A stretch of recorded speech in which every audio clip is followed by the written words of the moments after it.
And I'm now joined by Nick Harris of the Fort Worth Star-Telegram. You were there. You saw Tyler Smith talking Super Bowl. Of course, every player has that expectation as training camp starts, right? Yeah, 30 years of history. Don't tell Tyler Smith that. He still has those lofty expectations coming into the season.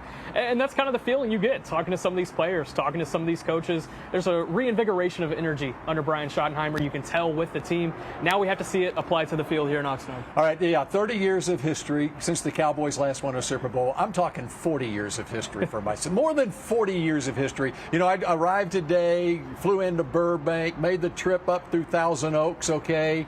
And it just brings back memories. And for me personally, today happens to be, Nick, my 40th wedding anniversary. This is me in 1984 interviewing Cowboys first-round draft pick Billy Cannon Jr., whose career tragically was cut short due to a neck injury 8 games into the season in 1984. But my marriage has survived the test of time. We were dating at the time, 41 years ago. The only time she's come to training camp, and we've lasted 40 years here now. Congratulations to you, Bill, and the wifey. I have to ask you, did those shorts land the test of time as well? If they did, please bring them back out. I'll wear them for a couple practices. And Stacy can attest as well. The shorts did not last long. Those just like the basketball shorts I wore in high school. Flip-flops as well. But you did notice there the big green notebook. Absolutely. It has survived the test of time. All right, another thing that I did on the flight here. All right. Well, let's talk Micah Parsons first. Let's do it. Because that is the big story, okay? Micah Parsons and the contract situation. TJ Watt gets his deal done at the end of the week. How close do you think we are to a Micah contract? What needs to happen? And Micah supposedly is going to be here when practice starts on Tuesday. Yeah, the two sides just need to come together, and that includes the agent, David Mulugeta. We'll find out a lot tomorrow in the opening press conference and talking to Jerry Jones, talking to Stephen Jones, seeing if there has been any movement in those negotiations with Micah Parsons. They will be 3.5 weeks that they will be out here in Southern California. It's more than enough time. It's ample time to be able to sit down at a negotiation table and figure something out. You mentioned TJ Watt. He got the $41 million per year threshold. That only ups the price for Micah Parsons that little more. As these little dominoes start to fall, it's only going to increase the price tag for the Dallas Cowboys. When do they say enough is enough and pay 11?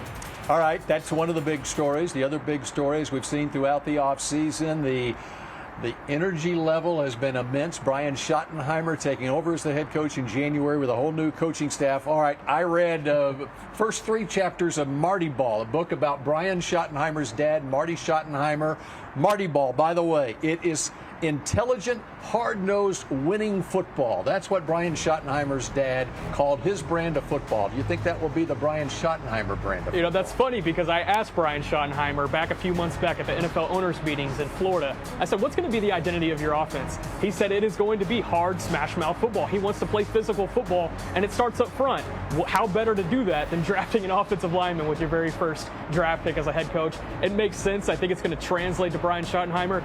I'm curious to see how it translates into a modern offense, though, here in 2025. That's going to be really fascinating to see. And we'll get into the running back situation here in just a little bit when we take a look at some position battles. But, you know, I look back over the offseason, and there didn't really seem to be a whole lot of hype at all about this team, even going through the draft.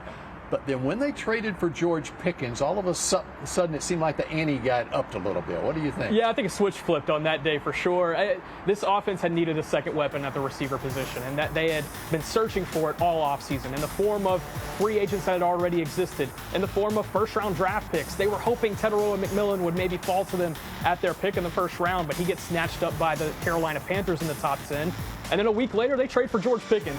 I think it ended up working out for this team, especially when you consider the compensation that they gave up to get Pickens. If Pickens can fit seamlessly into this offense from a personality standpoint, I think this is going to be a great marriage from a football standpoint. He doesn't really overlap with what CeeDee Lamb brings to the field. I believe they will be able to fit him in a very natural way whenever they get on the field here in Oxnard. That does seem to be the key on George Pickens, is fitting into the locker room and so forth. And, you know, when you got a leader on the team like Dak Prescott, it seems to enhance the ability for players to fit in, don't you think? Yeah, we have not seen one red flag from George Pickens in the time he's been here, and that's already a better start than what he had in Pittsburgh. So I must say that, you know, for what George Pickens has brought to the locker room so far, it's only been positive energy. You mentioned his relationship with Dak Prescott. Ford has done a really good job in taking him under his wing and trying to get him assimilated in Dallas. It's working out so far. Again, I feel like I'm going to say this multiple times this show. We'll see it on the field here soon. Well, here's the other thing, okay? You got a healthy Dak Prescott going into training camp, and you've got CD Lamb in training camp. That was one thing from last year. Not only do you lose Dak, but 8 games into the season, midway part of the season, but you didn't have CD in training camp last year because he was a holdout. It's going to be really big for this offense, especially with it being the first year under Brian Schottenheimer. They're going to have all their pieces in place, all starting 11. So to be able to hit the ground running with all those pieces in place, it's going to be huge. And having CD Lamb involved in this camp, having a weapon like George Pickens, then it allows you to figure out this running back situation and a couple other situations a little bit better. From Oxnard, California, Cowboys training camp. Bill Jones along with Nick Harris of the Fort Worth Star-Telegram. Time to look at some position battles on this team. And Nick, how about we start at the running back position? Rico Dowdle is now a Carolina Panther. Wasn't a high dollar contract that he signed there, but he is gone. You got Javonte Williams, a veteran. You got Miles Sanders, a veteran. And then you got Jaden Blue as well, a rookie 5th-round draft pick. There's a lot of noodles being thrown at the wall. We're going to see which one sticks here in Oxnard. But I say that there's 3 contenders for this RB1 job. You got Javonte Williams, you have Miles Sanders, and you have Jaden Blue. I think all 3 of those guys are going to get an ample opportunity here in camp to be able to prove that they can maybe be that feature back in a 2-back system. Brian Schottenheimer has already mentioned that he wants to have a dual-back system, so that does open the lane for another one to come in. That's when you start talking about guys like Phil Maffa, maybe even Deuce Vaughn. Does he finally show something here in year 3 to be able to step into a feature role? There's going to be 5 backs competing for 2 spots. It's going to be a lot of fun out here.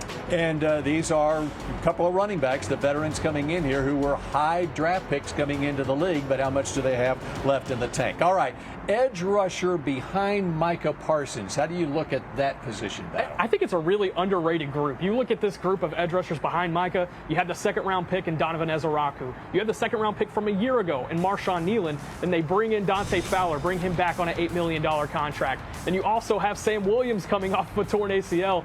The talent is really stacking up in that defensive end room. We're going to see which one rises to the top and is able to start on the opposite side of Micah Parsons. No DeMarcus Lawrence this year, so Micah Parsons needs a different running mate. Well, and that's one of the things, one of the huge things I thought last year was DeMarcus Lawrence getting hurt 4 games into the season. And, of course, he now is with the Seattle Seahawks. Cornerback position, one of the big questions is, who's going to be available to play, right?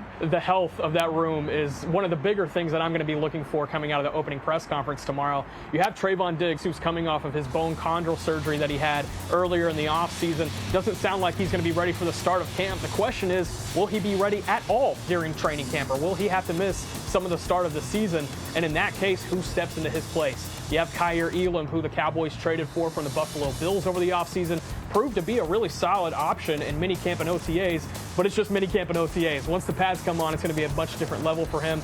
Then you also have the 3rd-round rookie in Savone Revel out of East Carolina. Tore his ACL in his senior season last October. He looks like he will be cleared in time to at least participate in some fashion at training camp, but the question is how much? Will they have a ramp-up period for him? That's going to be a big question. But then you also have guys like Keemon Hall, Israel Mukwamu. Deron Bland is the safe starter in the room, but there are a lot of names being thrown at that problem right now. And by the way, Deron Bland is due a big contract very, very soon himself.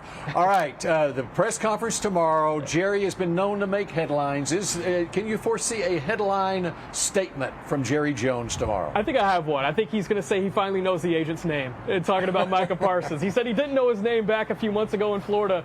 David Mulugeta, I think he might know your name this time around. That's my prediction for a headline tomorrow. You never know with Jerry Jones. It's going to be a fun one. Yeah, the bigger question is, when will Micah get signed? That is a big question. And again, they have 3.5 weeks here to sit down at the negotiation table, fly out the agent, and get it done. We'll see what that price tag eventually ends up being. Well, Dak was day 1 of the season. Yep. Is it going to be Thursday night in Philadelphia, in Micah Parsons' home state of Pennsylvania, where they make that announcement? Wouldn't put it past them. Yeah. Wouldn't put it past them. All right, Nick Harris, we appreciate it. Enjoy your time here in Oxnard.